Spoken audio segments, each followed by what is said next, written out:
Maka Yesus Kristus mengatakan, I am the vine. Akulah pokok anggur yang benar. Di luar aku engkau tak bisa berbuat apa-apa. Karena memang benar, siapakah yang bisa mempertahankan hidupnya selain daripada Yesus Kristus yang telah bangkit dari mati? Tidak ada. Jadi jika engkau hari ini bekerja mati-matian cari uang demi hidupmu, lalu engkau meninggalkan Yesus Kristus, maka kematianmu akan berakhir pada kematian. Kematian yang menuntun kepada kematian. Tapi jika engkau tetap setia di dalam Yesus Kristus, maka kematianmu bukanlah menuntun kepada kematian, tapi kematianmu akan menuntun kepada hidup. Sebagaimana Tuhanmu Yesus Kristus telah mati, tapi tidak hanya mati, tapi telah mengeluarkan dirinya dari kematian itu dan hidup untuk selama-lamanya. Maka jikalau kamu mau hidup, karena hidup yang kamu cari, maka datanglah kepada Dia. Serahkanlah dirimu kepada Dia, karena di luar Dia engkau tak bisa menambahkan sehasta pun dari usiamu.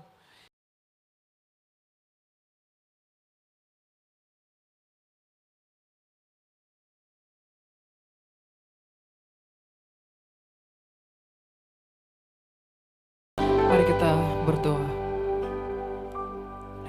Terpujilah Engkau Allah Tritunggal yang Kudus, Bapa, Putra dan Roh Kudus. Terima kasih Tuhan bahwa dalam karunia-Mu Engkau mempertemukan kami kembali pada hari ini. Kami bersyukur kepada-Mu bahwa dalam kesempatan ini Engkau memberikan anak kami untuk dapat hidup. Biarlah kiranya Engkau yang menolong kami untuk menyelesaikan segala sesuatu yang menjadi bagian kami pada hari ini. Apabila segala sesuatu yang tidak kami harapkan terjadi, janganlah kami lupa bahwa segala sesuatu ada dalam kedaulatan-Mu. Tuhan, terimalah kami pada-Mu sendiri. Peliharalah orang-orang yang tulus mencari wajah-Mu. Dan kiranya Engkau yang memberikan mereka kepuasan kepada mereka yang haus akan kebenaran-Mu. Pada saat ini Tuhan, kami mau datang ke hadapan-Mu untuk mendengarkan kebenaran-Mu.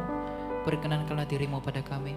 Ampunilah segala dosa dan pelanggaran kami, agar melalui pengampunan yang daripada Engkau, hati kami penuh dengan sukacita dan siap ditaburi firman-Mu yang hidup, dan menghasilkan buah yang baik bagi kemuliaan kerajaan-Mu. Engkau yang menolong hamba-Mu yang hina ini, dan yang juga memelihara kami, sebagaimana Engkau telah memelihara umat-Mu di sepanjang segala zaman. Amin. Ya, shalom Bapak Ibu, silakan duduk. Terima kasih kepada Tuhan telah memberikan kita anugerah untuk dapat bersekutu, untuk dapat berkumpul, untuk dapat tiba pada saat ini menyembah dan memuliakan Allah. Nah, hari ini karena saya ada 3 sesi, saya akan membahas tema khotbah saya. Yang pertama adalah hari ini alasan dibalik Yesus. Nanti di sesi kedua saya akan bahas bahwa kemiskinan rohani adalah kunci keselamatan. Dan di sesi yang ketiga saya akan bahas tentang ingatlah akan aku apabila engkau kembali dalam kerajaan-Mu. Nah, hari ini kita akan belajar tentang hal yang paling mendasar. Mengapakah kita perlu percaya kepada Dia? Di balik semua kepercayaan, di atas seluruh ajaran, apakah yang membuat kita perlu menjadi seorang Kristen? Maka kita belajar dari satu ayat yang paling terkenal, yaitu dari Injil Yohanes pasal yang ketiga ayat yang ke-16. Dikatakan, karena begitu besar kasih Allah akan dunia ini sehingga Ia telah mengaruniakan anaknya yang tunggal, supaya setiap orang yang percaya kepadanya tidak binasa, melainkan beroleh hidup yang kekal. Sekali lagi, karena begitu besar kasih Allah akan dunia ini sehingga Ia telah mengaruniakan anaknya yang tunggal, supaya setiap orang yang percaya kepadanya tidak binasa, melainkan beroleh hidup yang kekal. Bagaimana kita bisa memahami ayat ini? Ucapan Tuhan kita ini tidak bisa dipahami berdiri sendiri tanpa kita mengerti apa yang melatar belakangi maksud kedatangan Tuhan kita. Tuhan kita Yesus Kristus mengatakan mengenai dirinya bahwa Bapa memberikan anaknya bagi dunia agar kepada siapapun yang percaya kepada anaknya tidak binasa melainkan beroleh hidup yang kekal. Hal ini bisa kita pahami kalau kita mengerti sejak semula apakah tujuan manusia diciptakan oleh Allah sejak semula. Kita bisa mengerti ayat ini kalau kita tahu mengapa Allah menjadikan kita ada. Nah, sekarang dalam kehidupan kekristenan, pernahkah kita bertanya kepada Allah, Tuhan, mengapa Engkau menjadikan manusia? Tuhan, mengapa Engkau menciptakan Adam? Dan Tuhan, mengapa Engkau mengizinkan aku dilahirkan? Apa yang membuat Tuhan membuat aku ada? Dan apa tujuanmu menciptakan manusia itu ada? Maka sekarang kita perlu melihat apakah tujuan Allah menciptakan manusia sejak semula. Ada yang mengatakan bahwa Allah menciptakan manusia adalah karena Allah butuh teman. Tapi itu kurang tepat. Karena Bapa bersama firman dan rohnya sejak dalam kekekalan dalam relasinya. Maka Allah tak butuh teman dengan menciptakan manusia. Lalu ada yang mengatakan bahwa Allah menciptakan manusia karena Allah butuh manusia untuk menyembah Dia. Tapi tanpa manusia pun para kerubim dan para serafim telah menyembah Allah siang dan malam, maka ia tak membutuhkan penyembahan dari manusia. Tapi apakah tujuan Allah menciptakan manusia? Maka sesuai dengan Injil dari Yohanes dan pengajaran dari Tuhan kita dalam inkarnasinya, karena Allah adalah kasih, maka tujuan Allah menciptakan sejak semula manusia adalah satu, membagikan kasihnya. Buktinya apa? Ada 6 hari penciptaan. Hari pertama dia membentangkan Hasyamayim dan membentuk Haaretz. Dia menciptakan langit dan bumi. Hari kedua dia menciptakan segala sesuatu dan dia melihat itu baik. Hari ketiga, keempat, kelima. Tapi dikatakan bukankah manusia itu satu-satunya ciptaan yang diciptakan menurut gambar dan rupa Allah? Kalau manusia adalah manusia yang paling penting. Manusia adalah ciptaan yang paling penting. Lalu mengapa manusia dicipta pada hari terakhir? Manusia dicipta pada hari terakhir bukan hanya sekedar sebuah urutan, tetapi mengapa manusia dicipta hari terakhir itu karena memiliki makna teologis yang mendalam. Manusia dicipta pada hari terakhir itu adalah tanda kasihnya Allah. Allah mempersiapkan segala sesuatu dengan baik. Hari pertama semua baik, kedua, ketiga, keempat, kelima semuanya baik. Dan ketika semua yang baik ini telah siap, maka manusia dicipta hari terakhir untuk siap menikmati semua yang baik dan yang sempurna itu. Jadi tujuan Allah menciptakan kita sejak semula adalah untuk tujuan yang mulia. Allah ingin kita merasakan kasih-Nya. Allah mau kita mengerti kasih-Nya Allah itu. Dan kalau Allah menciptakan kita menurut gambar dan rupa Allah, karena Allah itu kekal, maka manusia dicipta untuk hidup yang kekal. Manusia tidak pernah dicipta untuk mengalami sebuah kematian. Karena kita dicipta untuk hidup yang kekal. Buktinya apa? Manusia dicipta untuk hidup yang kekal. Ketika manusia dibentuk dari debu tanah, dari Adamah menjadi Adam, dihidupkan oleh roh Allah yang kekal, oleh Roh Kudus. Maka ketika dia dihidupkan oleh Roh Kudus, maka dia bisa hidup kekal seperti Allah itu pun kekal. Tetapi agar manusia ini bisa menerima hidup yang kekal itu, karena Allah adalah kasih dan Allah telah mengasihi manusia, maka agar manusia itu bisa menerima hidup yang kekal itu terus berlanjut, maka manusia pun harus kembali mengasihi Allah. Bukan karena Allah membutuhkan kasih manusia, tapi kasihlah syarat agar manusia tetap terhubung kepada Allah. Maka Allah telah mengasihi manusia dengan menciptakan segala sesuatu.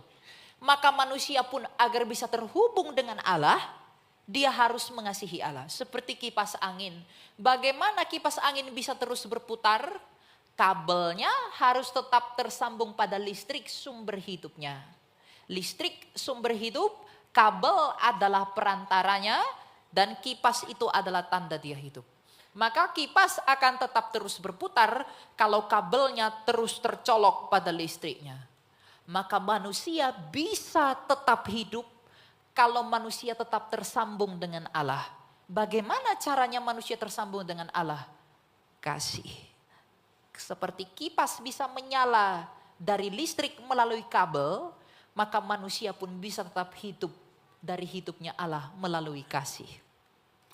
Tapi manusia tidak tahu bagaimana caranya mengasihi Allah. Maka Tuhan memberi suatu cara kepada manusia untuk mengajari manusia bagaimana cara mengasihinya. Allah mengatakan, Aku telah menciptakan engkau dan membuat semua yang baik sebagai tanda kasihku kepadamu.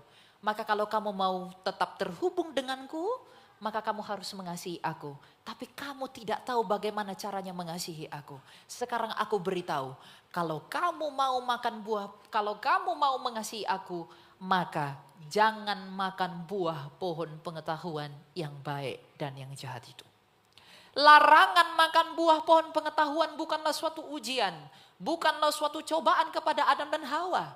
Tapi itu adalah sarana yang Allah sediakan kepada Adam dan Hawa. Beginilah caramu mengasihi aku. Selama kamu tidak makan buah pohon pengetahuan itu, artinya kamu mengasihi aku, maka selama itu pula kamu akan tetap terhubung dengan aku. Maka Tuhan mengatakan, kalau kamu makan buah pohon pengetahuan itu, pastilah engkau mati. Apa arti kematian? Arti kematian adalah perpisahan dari hidup. Siapakah hidup itu? Allah sendiri. Jadi ketika Tuhan mengatakan, jikalau kamu makan buah pohon pengetahuan ini pastilah engkau mati. Tuhan sedang mengatakan, jikalau kamu tidak mengasihi aku, jikalau kamu gagal mengasihi aku, pastilah engkau berpisah dengan aku.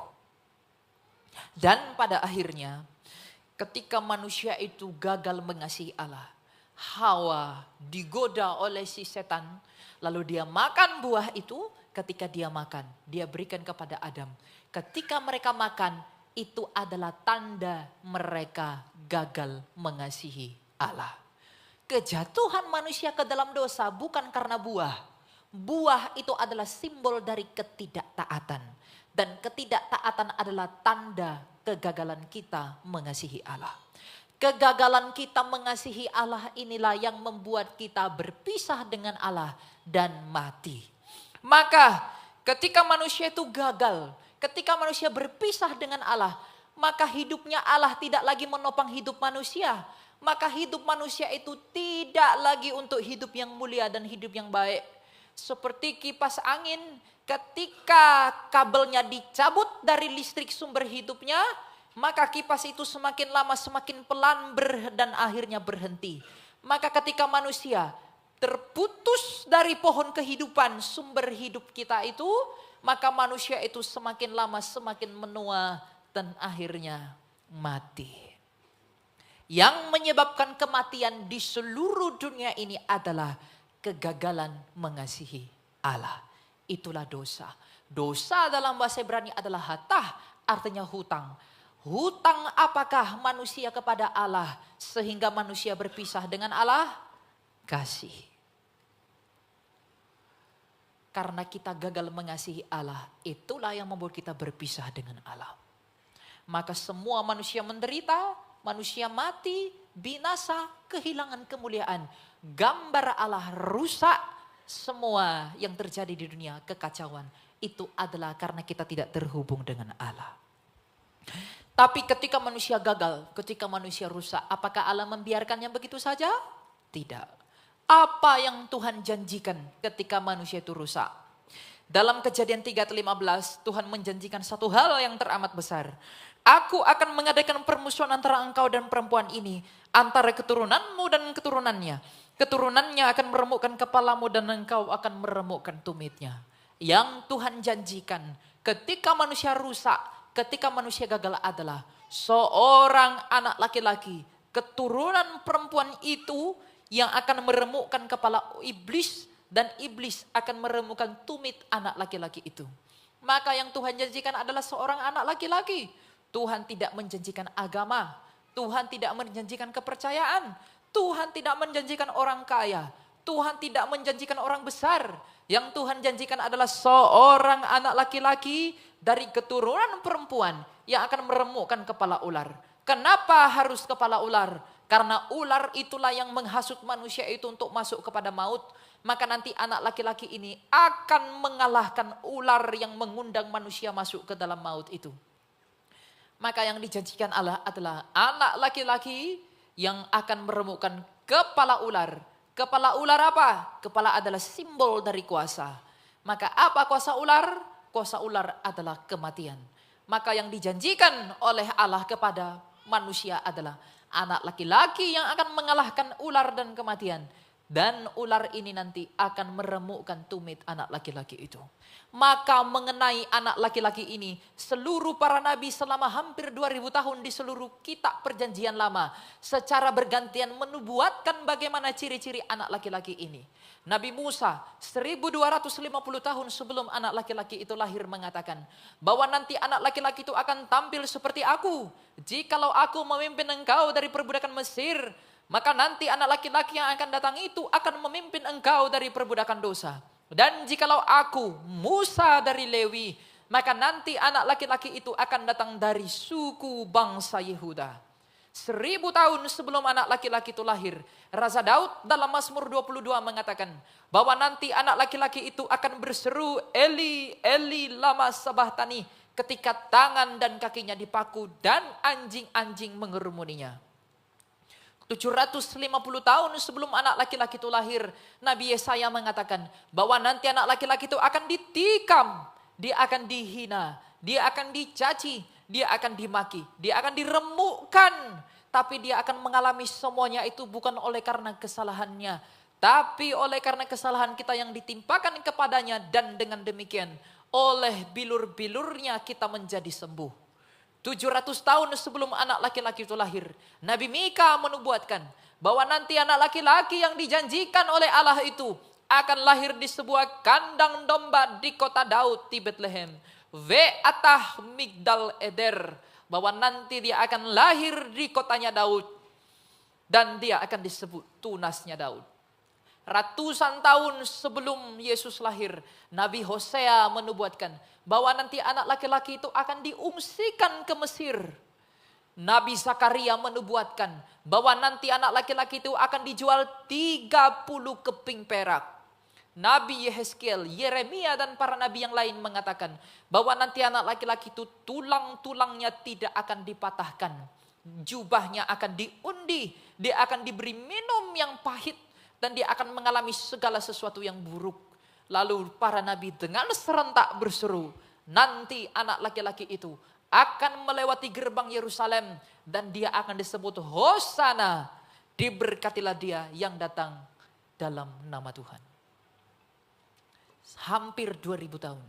Seluruh para nabi di perjanjian lama melihat ke depan tentang anak laki-laki itu seperti apa.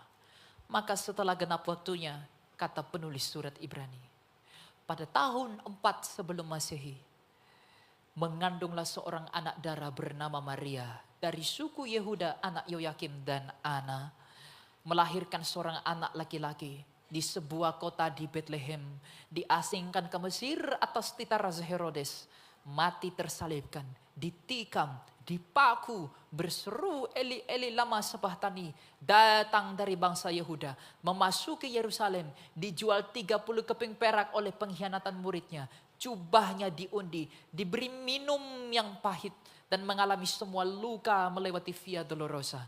Dialah yang kita sebut Yesus yang digelari Kristus dari Nazaret. Yesus Kristus dari Nazaret, dialah penggenapan dari semua yang dilihat para nabi ini. Tetapi, apakah tujuan Yesus Kristus menggenapi semuanya ini? Apakah maksudnya?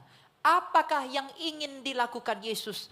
Apakah yang dibuahkan oleh Yesus ini menggenapi semuanya itu? Maka Yohanes 3:16 ini berkata, karena begitu besar kasih Allah akan dunia ini, sehingga ia mengaruniakan anaknya yang tunggal, supaya setiap orang percaya kepadanya tidak binasa, melainkan beroleh hidup yang kekal.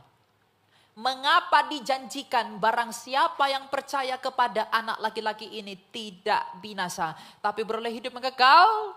Karena memang sejak semula manusia dicipta untuk hidup yang kekal, tapi hidup yang kekal itu telah rusak oleh karena dosa.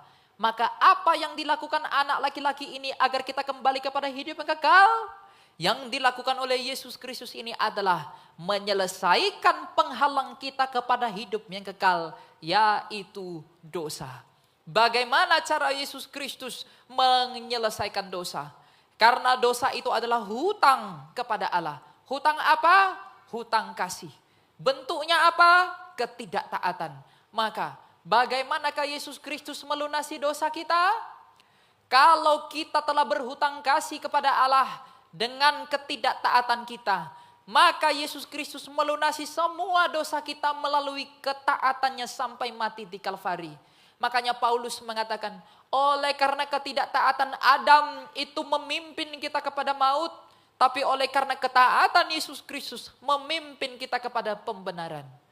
Maka yang tadinya Adam berhutang kasih kepada Allah, tetapi melalui kasihnya Yesus Kristus kepada Bapanya yang sempurna, yang tak bercelah, dia melunasi kegagalan kita. Melalui keberhasilannya di Kalvari, Maka dengan demikian ketika dia mengatakan sudah selesai, maka dengan demikian dilunasilah semua kegagalan kita mengasihi Allah melalui keberhasilannya mengasihi Bapaknya dengan pengorbanannya yang tak bercacat di Kalvari.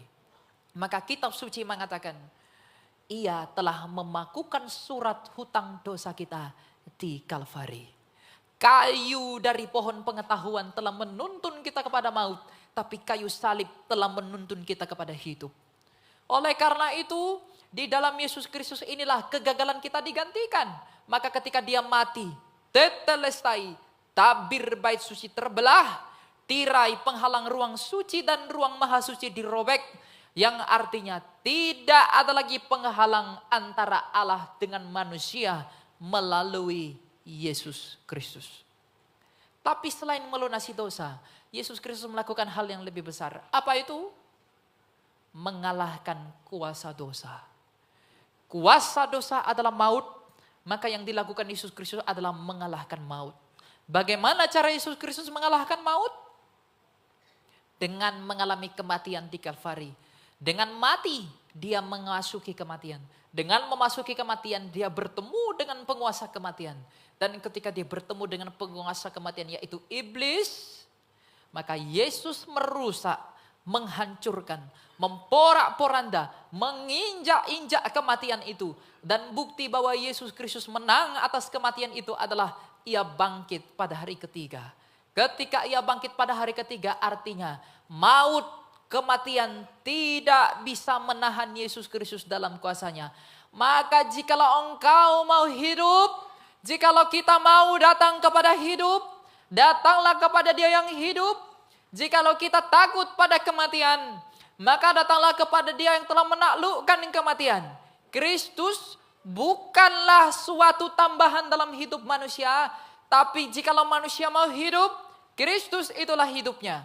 Sebab seluruh dunia, apapun agamamu, apapun kepercayaanmu, dari manapun engkau berasal, dari perempuan manapun engkau dilahirkan, dan di benua manapun engkau tinggal, di peradaban manapun engkau pernah hidup, dan siapapun dirimu, orang kaya, orang besar, orang kecil, orang miskin, laki, perempuan, hamba, tuan, pelayan, ataupun tidak pelayan. Yang dicari oleh seluruh manusia di bumi ini, dari zaman Adam hingga Maranatha, yang diperjuangkan oleh seluruh manusia di bumi ini, dari zaman Adam hingga Maranatha hanya satu, yaitu hidup. Mengapa orang bekerja mati-matian kumpulkan uang demi bisa hidup? Dengan uang dia bisa makan, bisa tetap hidup. Dengan uang bangun rumah besar, bisa hidup dengan nyaman. Dengan uang banyak ketika sakit bisa berobat yang terbaik demi memperpanjang hidup. Kenapa anak muda sekolah di tempat yang tinggi, yang bagus, dengan dapat ijazah dan lulusan dari tempat-tempat terbaik, engkau bisa memasuki perusahaan terbaik dan memulai bisnis yang baik untuk menghasilkan banyak uang, dan uangmu itu untuk hidupmu.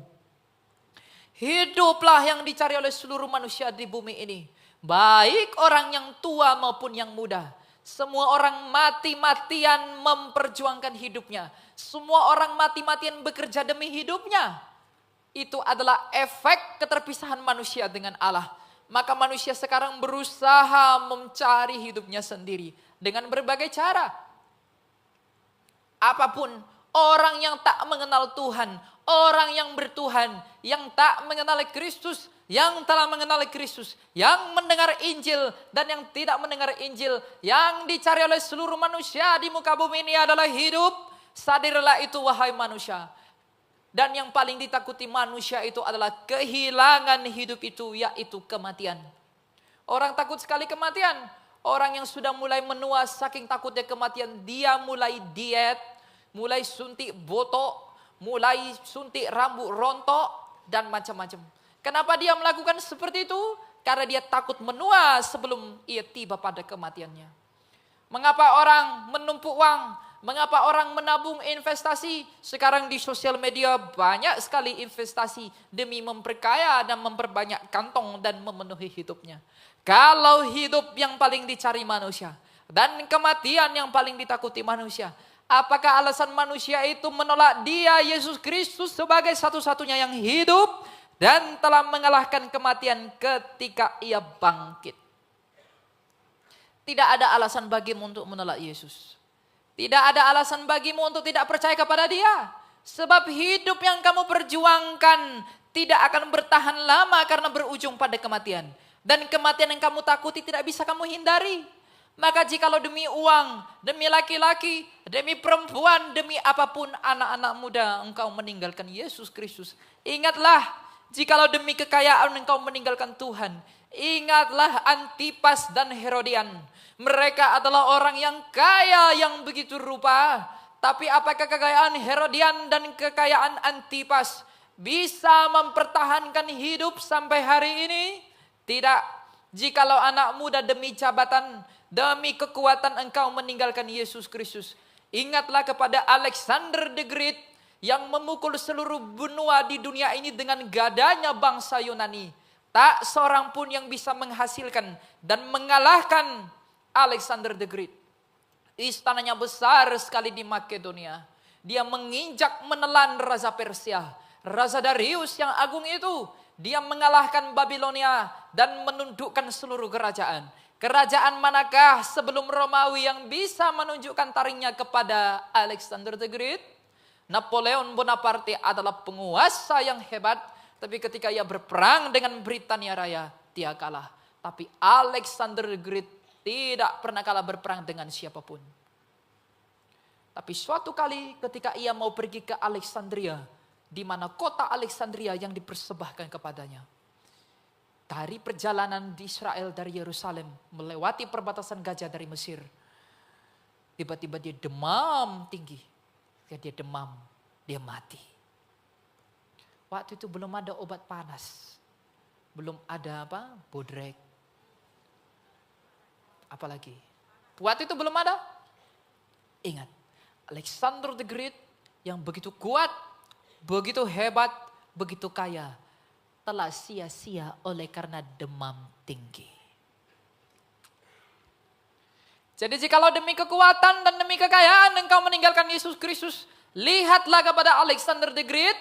Apakah yang dia bisa hasilkan melalui kekuatannya yang besar itu? Jikalau demi kecantikan wahai perempuan engkau meninggalkan Tuhanmu, ingatlah kepada Cleopatra dan para permaisuri di dinasti Tionghoa. Di manakah mereka hari ini dan siapakah yang bisa bertahan? Jikalau demi ketampanan wahai laki-laki engkau meninggalkan Yesus Kristus, pandanglah kepada Nero yang mempesona itu. Di manakah dia sebagai kaisar yang agung? Telah mati. Maka Yesus Kristus mengatakan, I'm the vine. Akulah pokok anggur yang benar. Di luar aku engkau tak bisa berbuat apa-apa. Karena memang benar, siapakah yang bisa mempertahankan hidupnya selain daripada Yesus Kristus yang telah bangkit dari mati? Tidak ada.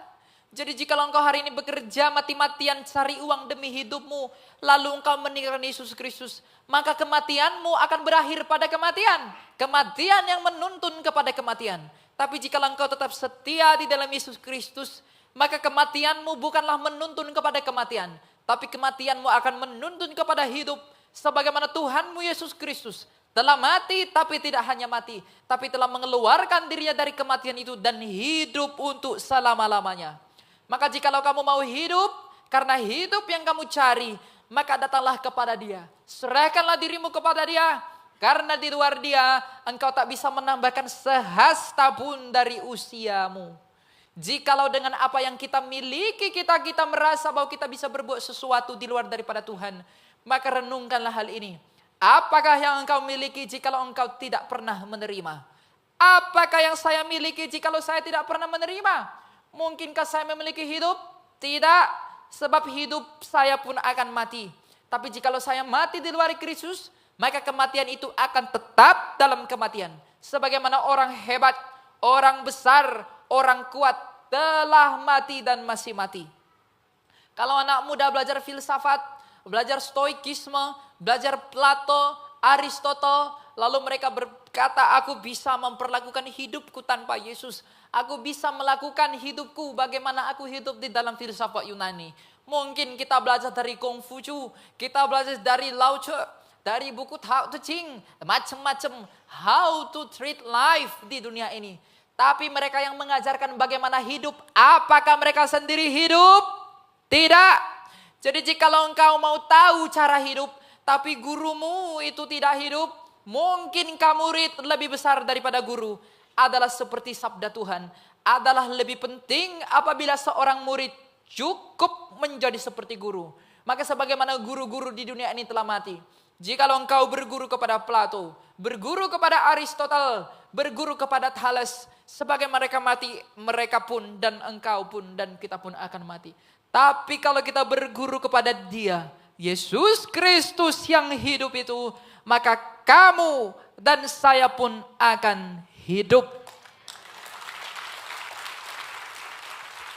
Oleh karena itu tidak ada alasan bagi siapapun untuk menolak Yesus Kristus yang mulia itu. Karena bagaimanapun apa yang diusahakan oleh anak muda yang begitu tertipu di era hari-hari ini, yang berusaha iblis menipu dan membuang kita daripada pandangan Allah, adalah suatu kekejian, bukan demi keuntungan Tuhan, tapi demi karunia dalam keselamatan kita. Itulah inti daripada Injil. Maka Injil mengatakan, sekiranya ia tidak dibangkitkan, sia-sialah kepercayaanmu. Maka Yesus Tuhan yang telah bangkit ini, inilah yang menjadi kekuatan kita. Mengapa para rasul tidak takut mati demi Yesus? Markus ditarik kuda di Alexandria. Petrus disalib terbalik di Roma. Yohanes digoreng di minyak panas. Waktu itu belum ada tepung. Oh sudah ada tepung. Tapi tidak ditambahkan jadi manusia goreng. Siapa lagi? Andreas, Bartolomeus, ada yang digergaji. Ada yang disalib bentuk X. Macam-macam. Mengapa murid Yesus Kristus ini rela mati konyol demi imannya kepada Tuhan? Karena mereka telah melihat Tuhanku Yesus Kristus. Aku telah meraba, aku telah melihat, aku telah mendengar, dan aku telah merasa bahwa Tuhanku telah mengalahkan kematian. Untuk apa aku takut pada kematian, wahai manusia? Tidak ada guru di dunia ini yang murid-muridnya rela mati demi gurunya selain Yesus Kristus itu. Semua murid Yesus rela mati dalam aniaya. Paulus yang adalah pembunuh, dia membunuh banyak sekali orang Kristen. Bahkan martir pertama kita, Stefanus, di sana adalah kontribusi Paulus untuk mendakwa Stefanus. Dia jahat, dia pembunuh, dia brengsek, dia biadab sebelum ketemu Tuhan. Tapi setelah dia ketemu dengan Yesus Kristus, hidupnya berubah total. Yang tadinya Paulus adalah seorang pembunuh, tapi ketika bertemu dengan Yesus yang hidup, dia bahkan rela dibunuh. Iman apakah yang ada pada Paulus jikalau ia tidak melihat bahwa Yesuslah hidup itu? Maka tidak ada kekayaan kita selain daripada Dia yang telah hidup itu. Ketika ia berkata, akulah jalan dan kebenaran dan hidup. Ketika dia mengatakan akulah jalan, dia mempermalukan seluruh agama di dunia ini yang berusaha jadi jalan. Ketika dia berkata akulah kebenaran, dia mempermalukan seluruh filsafat di dunia ini yang berusaha cari kebenaran. Tapi ketika Yesus mengatakan akulah hidup, dia menjadi jawaban untuk seluruh manusia yang mati-matian memperjuangkan hidupnya. Apakah alasan bagi kamu dan saya untuk tolak dia? Dengan semuanya itu, tidak ada. Tidak ada. Maka kalau Kristus itu satu-satunya jawaban bagi peradaban manusia, maka sayang sekali jikalau kita tidak mengenal Dia. Maka kalau kamu sampai hari ini masih mengenal Tuhan, masih percaya kepada Tuhan, itu anugerah bukan dari usahamu. Itu pemberian Tuhan. Peliharalah itu dalam ketulusan. Peliharalah itu dalam hidup. Bagaimana hidup yang hidup? Hidup yang hidup Itu nanti di sesi kedua saya akan bahas tentang kemiskinan rohani. Bahwa kemiskinan rohani itulah hidup yang hidup. Karena sejatinya kita sudah mengerti ini. Inilah yang membuat kita datang kepada Tuhan. Tapi bagaimana menghidupi batin dalam Tuhan ini itu hal yang lain. Ini masih permukaan-permukaan. Kalau ini saja telah menyadarkan kita bahwa ternyata di luar Yesus aku tak bisa berbuat apa-apa. Maka ternyata inilah yang menjadi sukacita terbesar bagi kita dalam menjalani hidup ini. Maka Tuhan Yesus mengatakan apa? Apakah kamu dengan kekhawatiranmu bisa menambahkan sesuatu dari hidupmu? Makanya Bapak Ibu, kamu tidak perlu khawatir tentang apapun juga. Kenapa? Karena Tuhanmu hidup. Sekalipun kamu teraniaya di dunia ini dan kamu mati dalam keadaan seperti itu, ujungnya kamu bukankah hidup yang kamu cintai? Bukankah hidup yang kamu cari? Sekalipun saya bergumul, sekalipun saya dihina, sekalipun kita disakiti, sekalipun kita mengalami banyak masalah. Tapi kalau kita tetap dalam Tuhan itu, kita tahu ujungnya adalah karena yang kita cari adalah ujungnya inilah yang menjadi kekuatan. Menjadi sandaran yang teguh. Batu karang yang tak tergoyahkan dari Yehuda. Yang tak bisa digoyangkan oleh siapapun. Kalau kerajaan yang dia dirikan saja tak akan ditelan oleh kerajaan maut. Apalagi dia yang mendirikan kerajaan itu. Gak ada alasan bagi kita khawatir. Gak ada alasan bagi kita untuk takut. Gak ada alasan bagi kita untuk menye-menye. Gak ada alasan bagi kita untuk marah kepada Tuhan. Karena bagaimanapun Tuhan apapun keadaan hidupku. Tapi kalau aku setia bersama dengan Engkau, aku tahu aku pasti hidup. Itu yang jadi penghiburan. Makanya Tuhan Yesus mengatakan aku akan mengutus Roh Kudus. Yang akan menolong dan menghibur kamu. Maka Roh Kudus menghibur kita ya di dalam Injil itu juga. Bahwa hanya Yesuslah yang hidup. Roh Kudus menuntun kita kepada hidup. Jadi jangan pernah sorrow dalam hidupmu. Jangan pernah putus pengharapan dalam hidupmu. Selama kamu dalam Yesus, tetaplah ingat bahwa ujungnya sekalipun kamu mati, kematianmu datang kepada hidup. Bukan kepada maut. Nah kalau kamu tahu hal seperti ini, maka sekarang hiduplah dalam Injil dan berusahalah pergi keluar. Untuk apa? Memberitahu kebenaran ini. Hidupi dulu, baru beritahu. Sambil memberitahu, kita perlu menghidupinya. Karena dengan demikian, dengan menghidupi Injil itu, kita benar-benar mengerti bahwa memang ya Tuhan, tak ada yang bisa kubawa selain lukaku. Betapa sakitnya kematian itu ya Bapak Ibu. Apa artinya cinta? Apa artinya hubungan? Apa artinya uang? Apa artinya semua yang kita tinggalkan kalau ujungnya adalah kematian? Tapi karena ujungnya di dalam Yesus adalah hidup. Semuanya menjadi bermakna.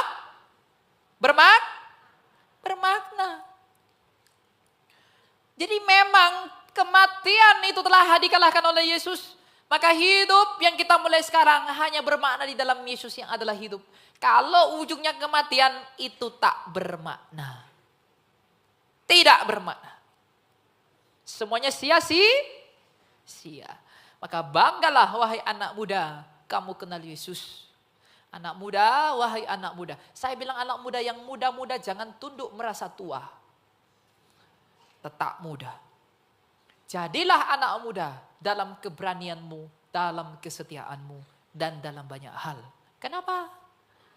Agar melalui kemudaan kita, apabila kita menabur kebenaran dalam hidup kita dalam masa muda kita, maka kita akan menuai keselamatan. Maka orang tua, Bapak Ibu di sini adalah orang tua saya juga. Karena saya seusia dengan yang duduk di sana. Artinya untuk orang tua saya yang ada di tempat ini dan semua anak-anak muda, saudara-saudari saya dalam keturunan dengan Adam. Ya kita tidak satu bapak, tapi kita satu nenek moyang. Perhatikanlah bahwa kita semua telah rusak oleh Adam, maka marilah kita lahir kembali di dalam Adam kedua, Yesus Kristus dari Nazaret, agar kita hidup. Biarlah Tuhan yang memelihara kita dalam ketulusan dan kemuliaan bagi Allah dalam segala sesuatu. Amin. Kita berdoa. Mari kita berdoa. Tuhan, terima kasih bahwa Engkau menolong kami untuk dapat mengerti bahwa Engkaulah hidup itu. Terima kasih Engkau telah memperkenankan kami padamu sendiri. Tuhan, selalu ingatkan kami bahwa memang yang kami butuhkan hanyalah Engkau. Janganlah kiranya Engkau membawa kami ke dalam pencobaan, tapi biarlah Engkau membawa kami ke dalam ujian yang baik bagi keselamatan kami. Biarlah kiranya firman-Mu yang hidup diam di dalam hati kami, mampukan kami untuk melakukannya, dan tolong kami untuk menjadi pelakunya dengan baik. Tuhan, enggak ada yang kami miliki selain daripada dosa. Kami hanya membawa luka kami kepadamu, tapi berharap kepada kemurahan hati-Mu. Engkau pasti menolong kami. Seperti si pencuri yang berseru, ingatlah akan kami ya Tuhan apabila Kau kembali dalam kerajaan-Mu. Maka ingatlah akan kami juga ya Tuhan. Dunia ini menipu kami. Kami mengejar uang, kami mengejar laki-laki, kami mengejar perempuan. Kami melupakan waktu bersama-Mu. Kami sibuk dengan dunia dan kami tidak mau mengingat Engkau. Padahal kami ditipu. Hidup itu adalah Engkau ternyata ya Tuhan. Ternyata hanya Engkaulah hidup itu. Tidak ada yang lain. Tapi sekarang kami sadar betapa dalamnya kami telah tertipu. Hari ini kami mau kembali kepadamu. Sambutlah kami sebagaimana Engkau menyambut anak-Mu yang terhilang itu. Terpujilah Engkau untuk sekarang dan selama-lamanya. Amin.